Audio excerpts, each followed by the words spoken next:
আজ এই গল্পের দ্বিতীয় পর্ব।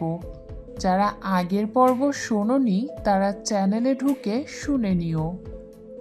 যাই হোক, আজকের গল্প শুরু করি। অয়ন রবিবার একটু সকাল সকাল গেল অফিসে। ফ্লোরে তখনও কেউ আসেনি, শুধু শিমুল ভাই এসেছেন। ল্যাপটপ খুলেই দেখতে পেল ঋতু আপু মেসেজ দিয়ে রেখেছেন যেন আজকে সকালেই ওনার সাথে দেখা করে। অলরেডি ঋতু আপুর চেম্বারে আলো জ্বলছে। নক করে দরজাটা একটু ফাঁক করে অয়ন জিজ্ঞাসা করলো, আপু আসতে পারি? হ্যাঁ হ্যাঁ, ভেতরে আসো অয়ন। ঋতু আপু আজকে পরেছেন একটা আকাশি রঙের লো কাট ভি নেক 3/4 জর্জেটের টপ। ঋতু আপুর গলার ঠিক নিচে একটা ছোট্ট সেক্সি তিল দেখা যাচ্ছে। স্ট্রেইট চুলগুলোর অর্ধেকটা সামনে এনে বুকের একপাশে দিয়ে রেখেছেন। বাম হাতের বুড়ো আঙুলের নিচে ছোট একটা কিউপিডের উল্কি আঁকা। গুড মর্নিং আপু, আমাকে আসতে বলেছিলেন? হ্যাঁ, তুমি আমাকে গত বছরের পুরো রোস্টারটা একটু সামারি করে আমাকে আজকের মধ্যে পাঠাতে পারবা?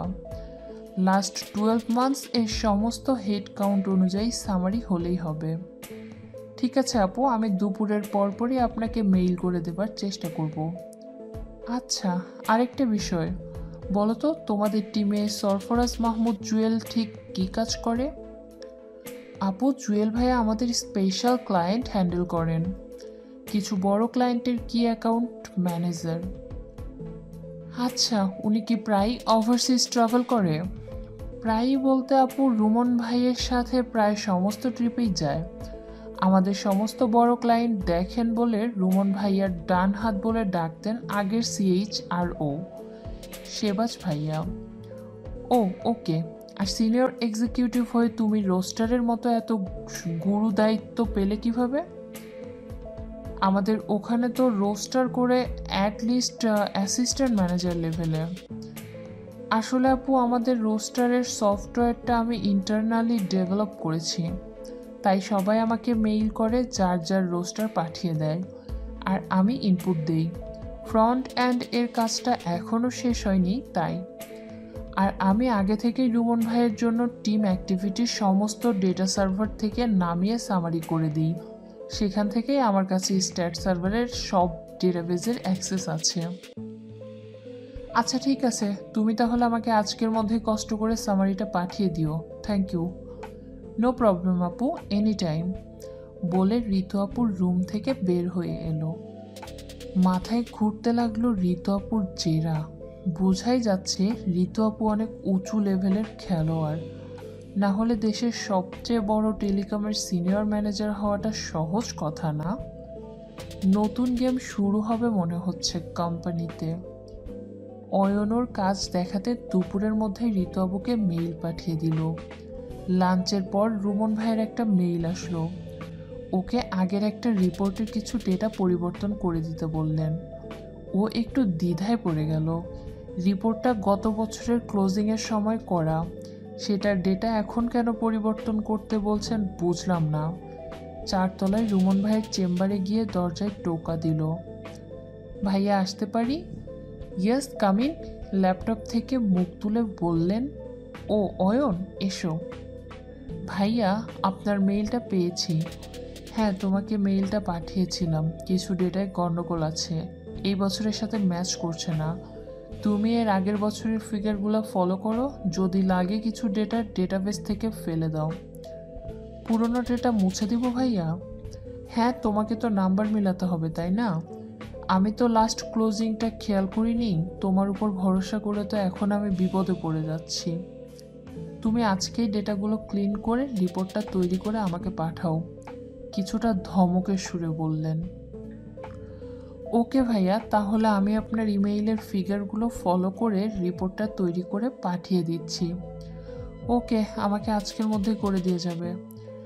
আচ্ছা ভাইয়া, এখন তাহলে আসছি, বলে ভাইয়ার রুম থেকে ওর ডেস্কে গিয়ে বসলো।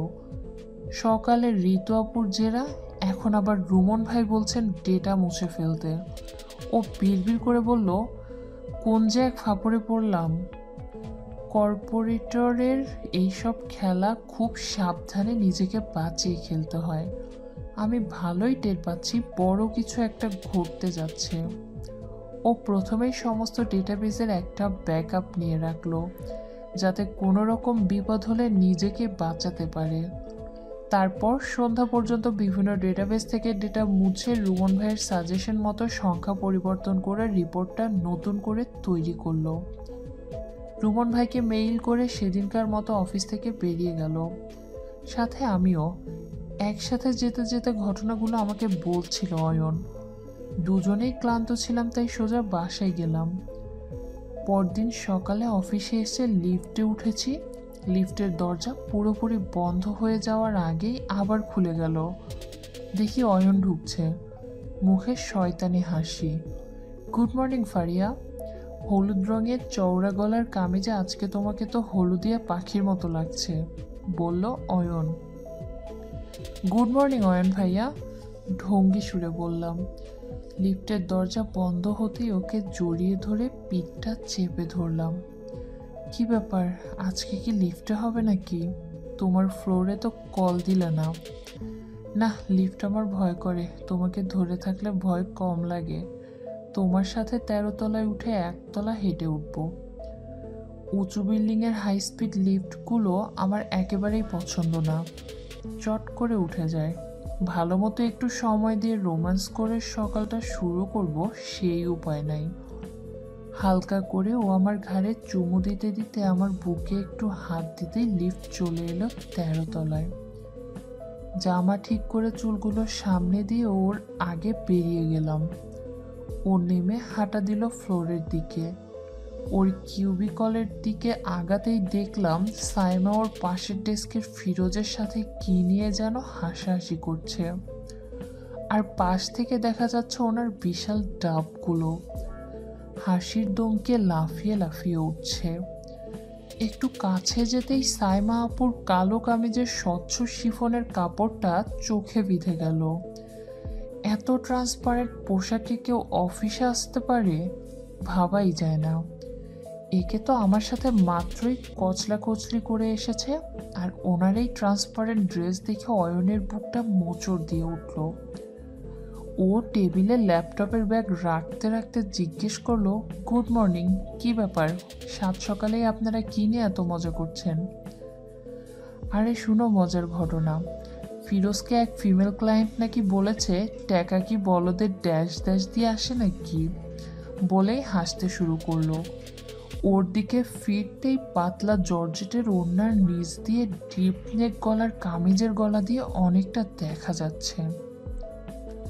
দ্রুত চোখ সরিয়ে নিয়ে জিজ্ঞেস করলো, ড্যাশ ড্যাশে কি দিয়ে পূরণ করবো সাইমা আপু? সেটা তুমি পরে ফিরোজের কাছ থেকে শুনে নিও। হাহাহা। উফ, আমার পেট ব্যথা করে দিল ফিরোজ সকালবেলাতেই। হাহা, উনি এমন কথা পাইল কোথায়? সকালেই এত হাইসেন না, নতুন সিএইচ আরও আসছেন, দেখেন কার কার চাকরি যায়। ও, ভালো কথা মনে করিয়েছ, তোমাকে খুঁজতেই এসেছিলাম। কাজের কথায় আসি। ঋতু আপা বলছিলেন তুমি নাকি আমাদের টিমের তথ্য ভাণ্ডার। হাহা, তো তথ্য ভাণ্ডার আমার একটা রিপোর্ট লাগবে, যেভাবেই হোক আজকের মধ্যেই লাগবে। কি রিপোর্ট লাগবে আপনার, বলেন শুনি।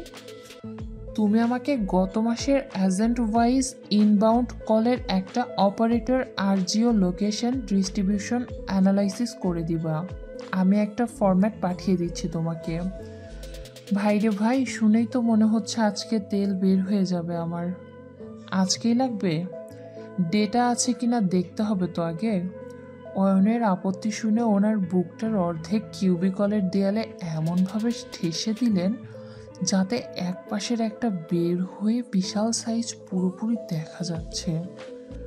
ও দ্রুত চোখ নামিয়ে ল্যাপটপে লগ ইন করতে লাগলো। আজকে সাইমাটা ওর মাথা নষ্ট করে দিচ্ছে। এগুলো তোমার কাছে কিছু না, তোমার মতো স্মার্ট ছেলের কাছে এগুলো পানি ভাত, বুঝলা? আমি তোমাকে মেইলটা করে দিচ্ছি।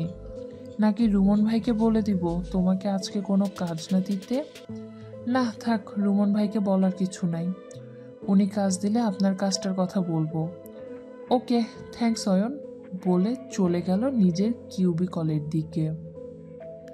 পাজিটা ওকে রুমন ভাইয়ের ভয় দেখাচ্ছে। সাইমা আমাদের ফ্লোরের সবচেয়ে বাজে। রুমন ভাই মাঝে মাঝে ওনাকে লিফট দেয় না ছাই, কোন ক্লাবে গিয়ে চটকাচটকি করে আর কি। আমার তো দৃঢ় বিশ্বাস সাইমা আপু রুমন ভাইকে লাগাতে দেয়, যাতে উপরে ওঠার সিঁড়িটা তরতর করে পার হয়ে যেতে পারে।